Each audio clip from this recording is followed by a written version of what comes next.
கரூர்ல துயர சம்பவத்தில் ஒரு 41 பேர் உயிரிழந்திருக்காங்க.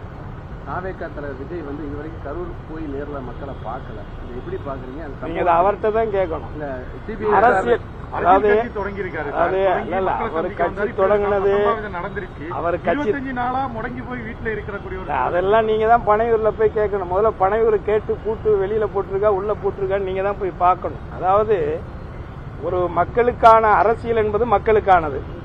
அந்த மக்களுக்கு பிரச்சனை என்கின்ற பொழுது அந்த அரசியலை செய்ய நினைப்பவர்கள், அந்த மக்களுடைய மூலமான அந்த அதிகாரத்தை கைப்பற்ற வேண்டும் என்று நினைப்பவர்கள் தான் அந்த மக்களுக்கு ஒரு இடையூறு, ஒரு கஷ்டம்னாக்கா அந்த இடத்துல போய் நிக்கணும்.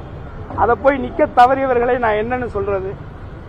இது மக்கள் தான் தீர்மானிக்கணும். ஆனால் அந்த மக்களுக்கான பிரச்சனை என்கின்ற பொழுது அந்த நள்ளிரவே அந்த இடத்துக்கு போய் அந்த மக்களுக்கான அந்த தேவைகளை உங்களுக்கு நான் இருக்கிறேன், உங்களில் ஒருவனாக நான் இருக்கிறேன் என்று சொல்லக்கூடியவர் தான் ஒரு தலைவர், ஒரு தளபதி, எப்படி வேணாலும் சொல்லலாம். அந்த விதத்திலே அந்த ஒரு இக்கட்டான ஒரு சூழலில் மக்களுக்கு ஏற்பட்ட அந்த கொடுமையான ஒரு சம்பவத்திலே உடனடியாக களத்திலே இறங்கி பணியாற்றியவர் மாண்புமிகு தமிழக முதல்வர் என்பதை யாரும் ஒருவரும் மறுக்க முடியாது.